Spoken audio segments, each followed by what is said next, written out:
안녕하세요. 오늘은 미국의 저널리스트 프랭크 바움이 1900년에 쓴 오제 마법사 이야기를 해보도록 하겠습니다. 오제 마법사는 캔사스에 살고 있는 도로시라는 소녀가 어느 날 토네이도를 만나서 토네이도에 휩쓸려 낯선 곳에 떨어져 가지고 다시 자신의 고향으로 가려는 모험 이야기를 다른 동화입니다. 자, 그런데 누구나 어렸을 때 오제 마법사를 한 번쯤은 읽어보았을 것입니다. 그런데 어렸을 때 읽으면 이게 도대체 무슨 이야기인지 도통 이해가 잘 안 갑니다.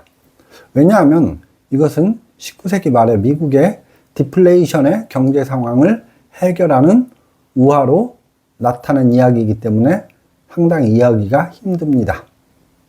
미국은 1873년에 금본위제를 실시합니다.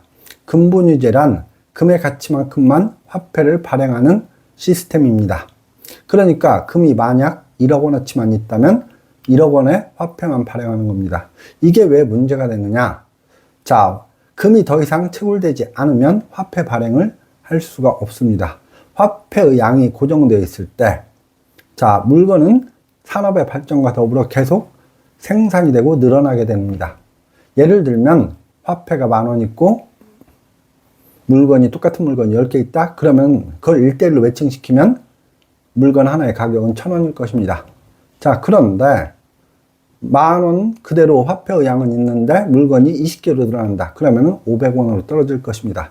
당시에 미국의 상황이 그러했습니다. 이 디플레이션의 문제를 해결하려면 화폐 발행을 늘려야 하는데 금본위 체제 하에서는 더 이상 화폐 발행을 늘릴 수가 없는 것입니다. 자, 프랭크 바움은 여기에서 새로운 해법을 제시합니다. 오제 마법사에서 도로시가 고향으로 돌아가려고 사람들에게 물어보니까 오즈의 마법사를 찾아가면 마법사가 가는 길을 알려줄 것이라고 하면서 오제 마법사가 살고 있는 에메랄드 성으로 가라고 합니다. 이때 도로시는 은구두를 신고 노란 벽돌길을 따라갑니다. 여기에서 은구두는 은본위제를 얘기하고 노란 벽돌길은 금본위제를 얘기합니다. 에메랄드 성은 바로 미국의 화폐인 달러를 상징합니다. 에메랄드가 녹색입니다. 미국의 화폐를 그린백이라고 합니다. 바로 이 소설은 19세기 말에 미국의 디플레이션의 문제를 해결하려면 금본위제도로만은 안 되고 금, 복본위제로 해결이 가능하다고 주장하는 것입니다. 토네이도는 도로시로 하여금 이 낯선 곳에 떨어지게 하는 회오리 바람이죠. 그것은 당시에 디플레이션 상황에서의 미국의 경제의 혼란상을 표현한다고 할 수 있겠습니다.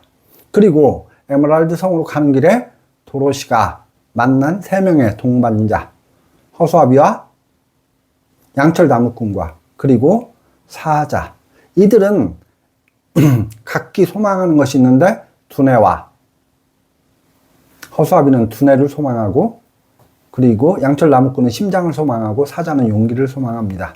자, 두뇌는 지혜를 의미하고 심장은 사랑을 의미합니다. 이것은 무엇이냐? 도로시가 에메랄드 성으로 가는 그 과정에서 도로시는 미국 평균 시민을 대표하는 존재입니다. 미국 시민들에게, 당시 사람들에게 필요했던 것은 그 디플레이션의 혼란을 극복하는 것은 바로 지혜와 사랑과 용기가 필요하다는 의미입니다. 19세기의 미국 소설의 특징을 한마디로 말하자면 고아가 모험을 떠나는 이야기가 많습니다. 오제 마법사에서 도로시도 아줌마 아저씨하고 같이 캔자스에 살고 있고 톰소의 모험에서 톰도 폴리이모와 같이 살고 있고 허클베리 핀은 고아는 아니지만 고아나 다름없는 존재인 것입니다. 이것은 미국이 독립을 통해서 영국과 완전히 결별하고 그것의 의미는 뭐야? 부모와 같은 존재였던 영국과 결별하고 새로운 가치인 자유와 평등을 찾아서 떠나는 머나먼 여정을 그렇게 표현하는 것입니다.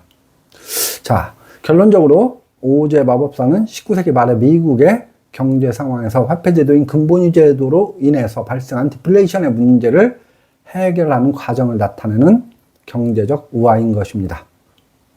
오늘 여기까지 하겠습니다. 감사합니다.